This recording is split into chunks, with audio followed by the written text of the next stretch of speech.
Hey yo, what's good Atlanta? It's your boy Danny TEK Eun, aka Technician. I'm a music manager slash studio owner. Yeah, I just want to give a big shout out to KTLwebmag and Kenny Lee for coming through doing this interview.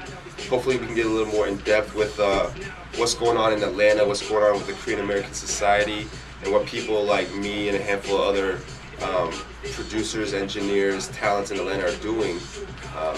Yeah, so I'm 28 years old, been born and raised in Atlanta. I'm a die-hard Atlanta fan, native.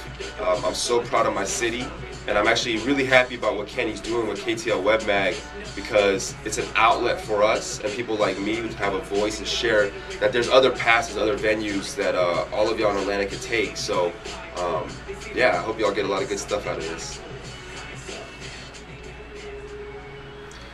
Alright, so I say I'm in music management, but I actually didn't start off that way. My sophomore year of college, I was attending Auburn University in like 02, 03, and I had this roommate who somehow found a bootleg, stolen version of Fruity Loops, and he showed me what it could do, and I was like, oh, I could make beats in my room. And no doubt when I first started it sounded like video game beats, but I loved it. I loved the fact that I could lay down some drums, put down a lead, a synth, boxes and pads and all that stuff. And so I started producing for about almost 6-7 years. And I actually took my production skills over to Hawaii after I graduated. And that's when I actually met the first handful of artists. And I figured out that I had some kind of talent on putting the right MC, the right singer on a certain beat at a certain part of the song. Like who gets the first verse, who gets the hook, who gets the bridge. And so I did that, and that's when I met Jay Latta, who I still work with, Jetty Ray, who I actually recently became her music manager, my boy Slim Co out in LA, and Jay Berna, who actually I'm working with right now. But so I started producing beats for them. I came back from Hawaii in about 07 or something like that, and I had this drive. I was like, I'm gonna open up my own studio, I'm gonna make beats, I'm gonna put Atlanta on. That was my goal. And it wasn't that easy, you know what I mean? Like I was making beats and I started working with a bunch of local Atlanta talent, and I actually put this mixtape together. And on here I pretty much just scoured Atlanta. I tried to find Atlanta's best talent. So I work with like people like Gina Shin, and shout outs to Academics. Gully was on here helping me make beats. If y'all don't know who that is, you gotta look him up. He's got some of the hottest beats in Atlanta.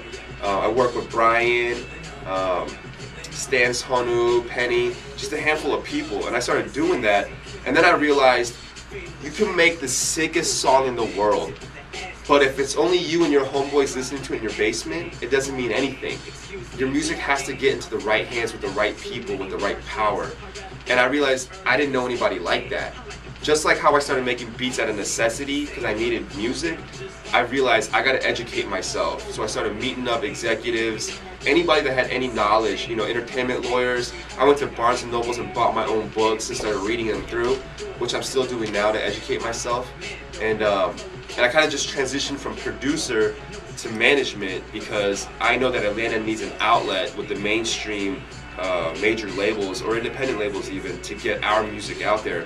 Because believe you me, we got stuff to say, we got a message to deliver, and we got mad talent. We just need an outlet. And so yeah, now I transition. So right now, I'm not producing anymore. The studio that I'm at is for everyone else to use. But I'm managing Jetty Ray, Jay Berna, who moved down here from Milwaukee, and this is his track playing in the background. Jay Latta from LA, Rise Up Band, who's actually touring all over the Southeast right now. And Sammy Yee. We're not official yet, but we got a meeting today actually, and so we'll see how that goes. But at the end of the day, I only work with talent I really believe in, and so yeah, man, we're gonna get it in for Atlanta, and hopefully we'll represent the city proper. Yeah, what motivates me? It's a good question because I've been on this grind since like 02, 03, so almost 8 years. And I would love to say, yo, I'm running around with buku money, driving all the whips that I want, and eating filet mignon every day. But it's not really like that, It is a grind, it is a hustle. That's why they call it that. And what keeps me motivated is, I'm just a lover of music. I started playing piano at 4. saxophone at 12. I tried the violin against my own will at 13. Picked up the drums at 14.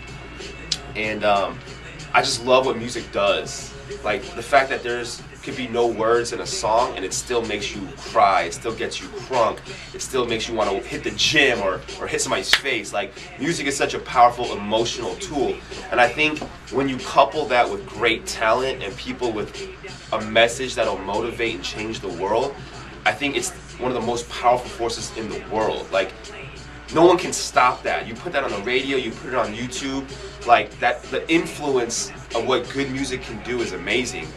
And yeah, it hasn't been easy, you know, like some of the artists I work with, like I wish I didn't have to motivate them. I wish that the team I started off with was still here, but it's tough when you're not bringing in money. It's tough when you're not getting to the goals that you want to get to. But like I had a discussion with my boy Jules, John, and we were just talking about it. It's like we wake up every day and we do what we love. So it's not hard to motivate myself because I would do this anyways. And if somebody wants to pay me, that's almost a bonus. You know what I mean? Like, I don't want to be stuck at a cubicle typing away at a keyboard. I want to be involved in creation, in creative processes, and helping young people achieve their dreams, you know? I was serving at Antioch and Peacemaker Church working with youth kids for the past 4 years, and there's nothing more I wanted to do than to help them find out their identity and live into it fully. And for a lot of them, it had something to do with music. It had to do with playing an instrument or singing or rapping. And I love to see young people go after something that's outside the Korean American norm. You know what I mean? Like I'm so tired of us being boxed into a certain criteria, a certain stereotype. And I want to break that because I know I don't fit into some of those things. You might not fit into some of those things. And so at the end of the day, what I really, really desire, my long-term goal, is to bring all the dope pieces in Atlanta together, such as KTLwebmag. You know, there's a lot of producers out there like Kato and Gully, you know, DJs and producers like Jules and whatever it is that I do, artists. I want to bring Atlanta together so that we're not competing, but we're a conglomerate going after it, and we can represent as hard as those cats from LA and New York. So that's what motivates me. I want to see people get on. I want to see Atlanta rise up and represent itself proper, and I want to influence the world in a positive way. Yeah, the most influential person in my life, actually there's two, and it's going to sound typical, but it's so true because you are a product of your environment, and these are the two people I grew up around my whole life. My grandfather, he's the guy that runs and owns Daniel's Prayer Garden up on Windward Parkway, and he set the tone. Like, even though I can't remember everything, I remember being a child and my grandpa bringing the whole family here, holding it down for everybody. No speaking English, working at the restaurant for like at least midnight or 1. And he was just such a godly man. His faith drove him beyond any measure of pain, any measure of doubt, any measure of fear.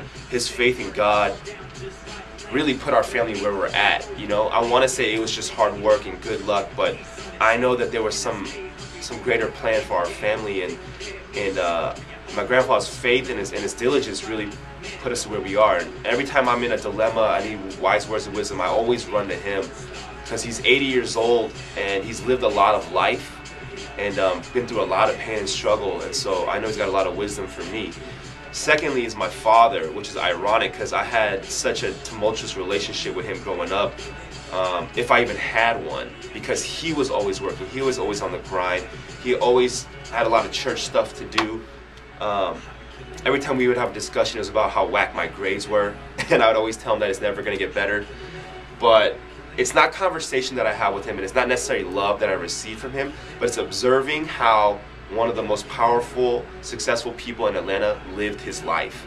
He wakes up every day at 4:30 in the morning, till this day, on the dot, and for an hour he goes outside and he waters our flowers. Then he goes to the kitchen, gets a cup of coffee, reads his newspaper. Doesn't have to be at work till 9. Technically he doesn't have to be at work at all, but he wakes up every day at 4:30, goes to bed around 11, 12. And he just makes the most of his whole day. The way he treats people, the way he handles his business, the way he carries himself, it's everything that I observed from him. And so he was definitely influential to me as far as how I could observe a hustler hustling. And my grandpa really just set the tone on how I should perceive the world and treat others and keep my faith in anything that I do. Alright, so being an Asian American in this industry, I guess the greatest example is like this. Like, we're good at what we do. We're attentive to detail, yet as a minority group, we're always the one that's laid back, chill, doesn't have to be in front of the camera, doesn't need the credit. We're always kind of like in this reserved role. And the greatest example is like Star Trek, right? Pharrell Williams and Chad Hugo. Everybody knows who Pharrell is. You might notice the guy in the background, Chad Hugo, and you don't even know if he's Asian or maybe Latino, right? But I guess it's kind of the role that we've taken upon ourselves. And I don't know how I feel about that, because we have such a big hand in what happens in entertainment, with advertising, with computer graphics, with engineering, production, marketing, management. But yeah, you never really see anybody on the forefront, and I think it's because we're a type of people that we're community first as opposed to individual. That's just kind of like our culture. But at the same time, I would love to see Asian American representation, like proper representation, to let people know that we're not out here for attention, but we do want to represent and stand up for something that is Asian American and that doesn't really fit non-Asian American people's ideals of who we are in America. But yeah, you know, anytime I run into execs or engineers or producers, I guess for me it's kind of, it's not really too awkward, or I don't really feel anything, because I don't know, maybe it has something to do with the way I grew up or kind of just my demeanor. But I'm a real loud person, I'm real personable. But I'm sure at the end of their day, they're like, it works both ways. They're gonna be like, oh, well, he ain't black or he ain't white, and that's who we're used to dealing with, powerful people or talented people. At the same time, they're like, oh, remember that Asian cat? Like, you're the only Asian cat they're gonna remember. Like, they're gonna be like, yo, remember that Chinese dude? I'm like, I'm not Chinese, but whatever. Like, you remember it. It's cool. You know what I mean? So there's an advantage and disadvantage. But at the end of the day, people in the industry want to do work with people, A, who hustle and who put out good product. So if you're good at what you do, you're going to make it. I mean, if there was an Asian baller that was dunking like LeBron James, they're not going to hold him back because he's Asian. If you go out there, you hustle hard, you do work, and you outwork everyone else, why not? You know what I'm saying? Us being Asian shouldn't hold us back. It should make us distinct, unique. We throw our own flavor. And at the end of the day, when someone throws me a contract, they know I know numbers.